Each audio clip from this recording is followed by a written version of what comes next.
noches, mis hermanos. Los saludo en el nombre de nuestro Señor Jesucristo, deseando que Él continúe derramando bendiciones en la vida de cada uno de sus hijos. En esta noche, por motivo de que el pastor Aníbal no va a estar en la ciudad, me ha tocado a mí la oportunidad y la bendición de compartir su palabra con ustedes, mis hermanos. Así que vamos a leer en la Biblia, y el pasaje es Efesios 2, del 11 al 22. Y vamos a dar lectura de la versión Reina Valera del 60.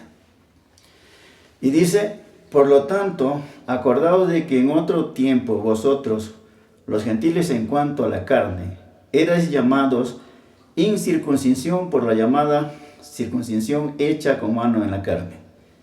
En aquel tiempo estabais sin Cristo, alejados de la ciudadanía de Israel y ajenos a los pactos de la promesa, sin esperanza y sin Dios en el mundo.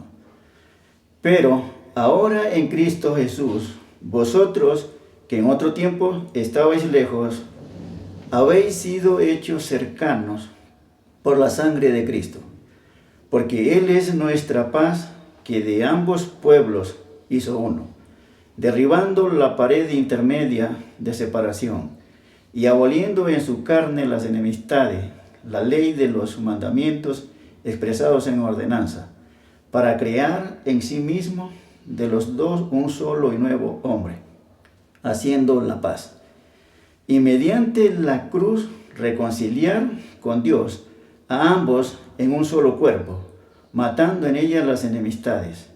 Y vino y anunció las buenas nuevas, paz a vosotros que estabais lejos y a los que estaban cerca.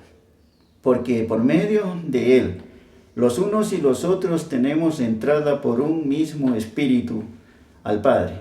Así que ya no sois extranjeros ni advenedizos, sino conciudadanos de los santos y miembros de la familia de Dios, edificados sobre el fundamento de los apóstoles, siendo Jesucristo mismo la principal piedra del ángulo, en quien todo el edificio bien coordinado va creciendo para ser un templo santo en el Señor, en quien vosotros también sois juntamente edificados para morada de Dios en el Espíritu.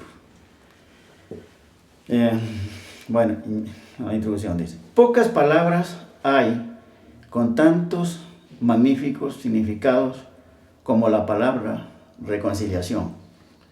Esta nos habla de algún noble entendimiento, de algún generoso perdón, de alguna paz duradera, de una nueva relación de amistad que renace al amparo del amor divino y de su misericordia. La reconciliación cambia el destino de los hombres y traza un nuevo rumbo que conduce a la gloria infinita. La reconciliación es como la llave maestra que abre la puerta de la gracia divina, donde se encuentran reservadas todas las bendiciones espirituales en Cristo Jesús. En primer lugar tenemos la doble alienación, que la encontramos en los versículos 11 y 12. Y como dice ahí, por tanto, Pablo hace un recordatorio a sus lectores, los efesios, y al rememorar la condición pasada sin Cristo, entonces dice: por tanto, acordaos de que en otro tiempo los gentiles los gentiles en cuanto a la carne, eras llamado incircuncisión por la llamada circuncisión, que es hecha con mano en la carne. Al pueblo judío Dios le había dado la circuncisión como señal de pertenencia para su descendencia física. Y esta circuncisión era hecha con mano en la carne. Pero era un término oprobioso, un término despectivo, injurioso. Y eso usaban los judíos para referirse a los gentiles. Los gentiles, por otra parte, también decían que ellos eran la vara que Dios usaba para castigar a los judíos, como sucedió en algunas veces. Naciones paganas llevaron cautivo al pueblo de Israel. La circuncisión hecha con mano en la carne contrasta con otra circuncisión que aún ya los cristianos efesios la habían recibido, es decir, hecha en el corazón, hecha por Dios, una circuncisión espiritual. En el versículo 12 encontramos la doble alienación. Alienación o exclusión, bueno, viene a ser la misma cosa. Un erudito decía que la alienación espiritual es la primera. Otro dice que la alienación social es la primera. Bien, mediante la aplicación de alguna regla de la hermenéutica, entonces toca decidir cuál es la primera. Y en mi opinión, yo afirmo y sostengo que la primera alineación es la espiritual. ¿Por qué? Porque empezó primero, antes que la nación judía existiera, ya la humanidad estaba alienada, estaba excluida o estaba destituida, como querramos decirlo, de la gloria y de la presencia de Dios. ¿Cuándo empezó? Hermanos míos, empezó en el Edén. Después de que Adán pecó, Dios lo echó de su presencia y del Edén. Entonces, toda la humanidad quedó separada de Dios, alejados, alienados o destituidos. Bien, entonces, los gentiles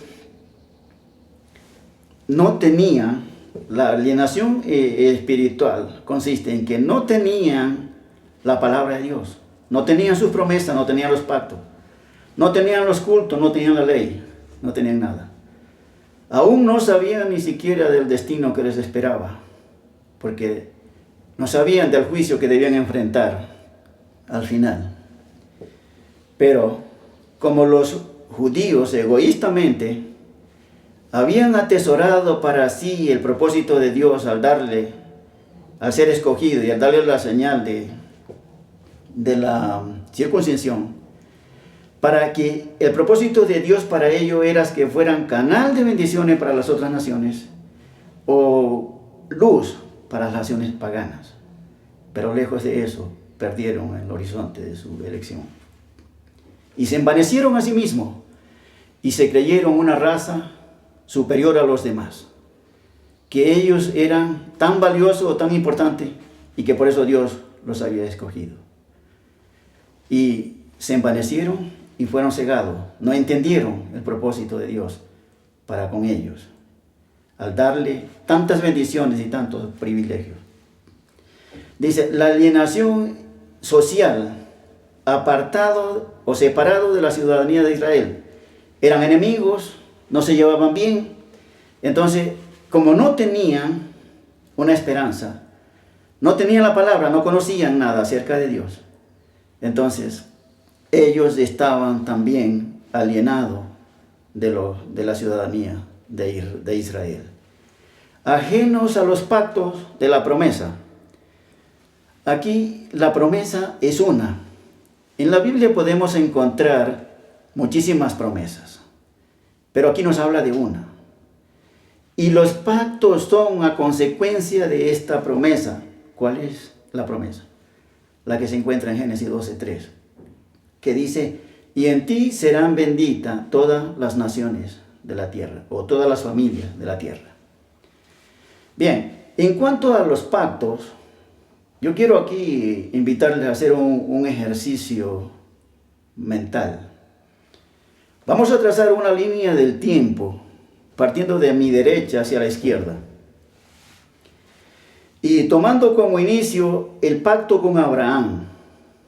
Luego, en la línea del tiempo encontramos pacto con Isaac, pacto con Israel, pacto con Moisés, pacto con David y nuevo pacto. Esta línea del tiempo en cuanto a los pactos refleja el crecimiento que Dios estaba dando en el cumplimiento de su promesa, que en Abraham serían benditas todas las naciones de la tierra. Y entonces, llegamos al nuevo pacto y se manifiesta Cristo. Allí tenemos, Cristo vino a la tierra, fue a la cruz, ascendió, y aquí estamos esperándolo en el nuevo pacto. Hasta ahí llega la línea del tiempo para nosotros, la iglesia de hoy. En segundo lugar, en el versículo 13 encontramos la doble reconciliación. Y dice, pero ahora en Cristo Jesús, vosotros que en otro tiempo estabais lejos, habéis sido hechos cercanos por la sangre de Cristo. Aquí quiero hacer mención de dos elementos, o sea, primero dice, en Cristo Jesús.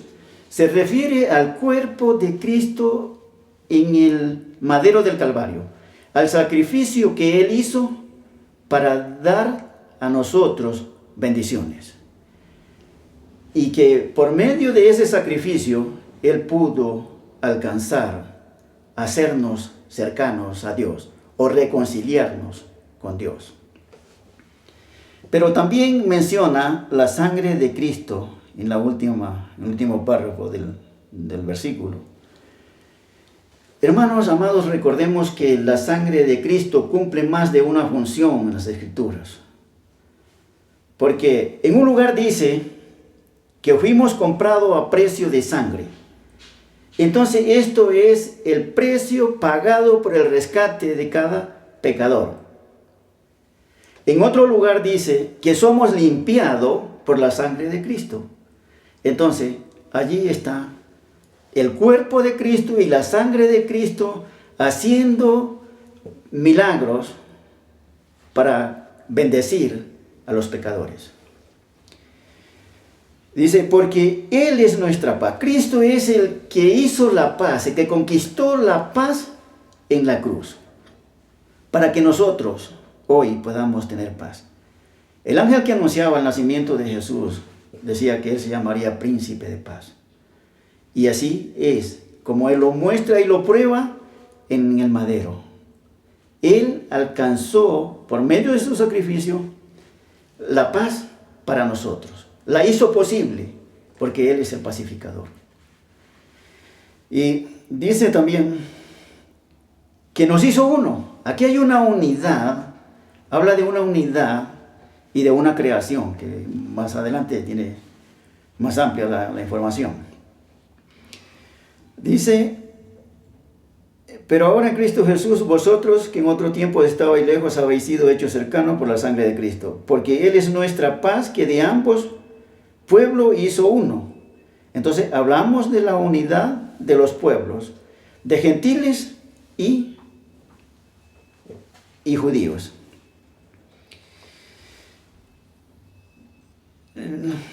Derribando la pared intermedia de separación y aboliendo en su carne las enemistades. Aboliendo en su carne las enemistades y la ley de los mandamientos expresados en ordenanza. Es decir, Jesús derribó todas las barreras que impedían la relación de los gentiles con Dios y con los judíos.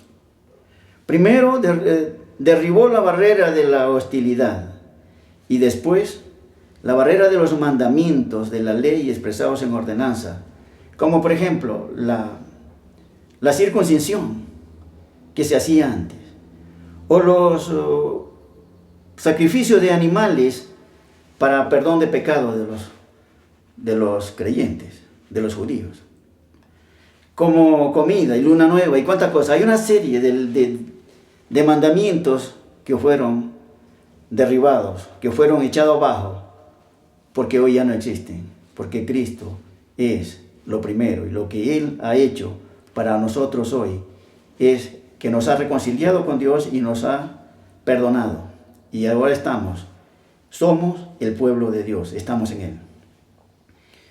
Dice, en el versículo 16 dice, mediante la cruz reconciliar con Dios a ambos en un solo cuerpo, matando en ellas las enemistades. O sea, lo que ya dijimos en parte. Reconciliar con Dios entonces a ambos.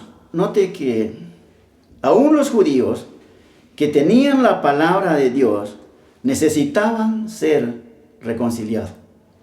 Entonces, judíos y gentiles son reconciliados por medio de la sangre de Cristo, del sacrificio de Cristo.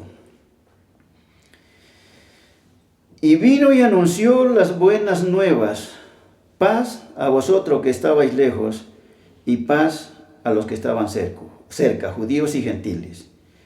Porque por medio de Él, por medio de Cristo, los unos y los otros tenemos entrada por un mismo Espíritu al Padre. Así que ya no sois extranjeros, el último punto 3, versículo 19 al 22. Así que ya no sois extranjeros ni advenedizos, sino conciudadanos de los santos y miembros de la familia de Dios. Hermanos y amigos, la reconciliación que Cristo logró en la cruz para tener hoy paz con Dios, eso nos hace el favor también de acercarnos y tener una relación tan íntima al ser adoptado como hijo de Dios, incorporado a la familia real celestial. Eso es lo que somos ahora, los creyentes en Cristo Jesús. Edificado, dice, sobre el fundamento de los apóstoles y profetas, siendo la principal piedra del ángulo Jesucristo mismo. Aquí encontramos un grupo de 3 personas que están edificando la iglesia. Dice, edificado, estos son los apóstoles y profetas y Jesucristo mismo, la principal piedra del ángulo. La edificación es la doctrina o el fundamento que han puesto, las doctrinas, los principios espirituales, los mandamientos que Dios ha dado, sobre lo cual tiene que regirse su iglesia, gobernarse la iglesia. Dice, y en quien todo el edificio bien coordinado va creciendo para ser un templo santo en el Señor. Note que la iglesia tiene que ser edificada sobre el fundamento de la doctrina, pero aún los cristianos en particular tienen que ser edificados juntamente. Versículo 22 dice, en quien vosotros también sois juntamente edificados para morada de Dios en el Espíritu. Así que todas las bendiciones que el Señor ha hecho posible es por el sacrificio de Cristo que nos reconcilió con Dios. Conclusión.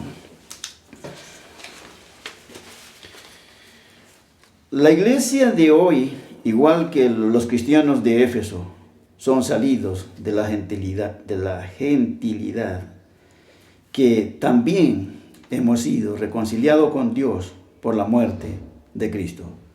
Somos perdonados, tenemos paz con Dios. Somos la nueva creación o el hombre nuevo. Somos la familia de Dios, hijos de Dios. Pero que todos estos privilegios, inmerecidos por cierto, deben ser la causa que nos motiven cada día para vivir una vida agradable a Dios, una vida de profunda gratitud, que nuestra conducta de vida sea la que honre y glorifique el nombre de Dios en todo lugar, en todo momento y en todas circunstancias. Entonces, hemos recibido tantos privilegios que deben ser considerados detenidamente por cada persona creyente. Pero ¿cuál es la vida que estamos viviendo? ¿Es esa la clase de vida que Dios quiere, que Dios anhela que vivamos? ¿Honramos con nuestra conducta de vida el nombre de Dios? ¿O no? Bueno, eso es un análisis interno para cada uno y no tiene que responderle a nadie. Pero Dios espera que su nombre sea honrado por cada hijo e hija suya. Entonces, ¿qué vamos a hacer? Pensemos por un instante, ¿qué pasaría si hoy tuviera que representarme ante Cristo? ¿Cuál es la vida que he vivido o que estoy viviendo? ¿Qué pasaría? ¿Qué diría Jesucristo? Porque Él va a ser el juez. Simplemente hay dos respuestas, hermanos. La una dice, bien buen siervo, en lo poco has sido mucho, en lo poco has sido fiel, en lo mucho te pondré. Y la otra dice, apartado de mí, malditos, hacedores de maldad. Entonces, ¿en cuál de las dos quedaríamos? Si hoy tuviéramos que presentarnos ante el tribunal de Cristo, ¿cuál de las dos? Bueno, eso es para pensarlo cada uno de los hermanos en particular.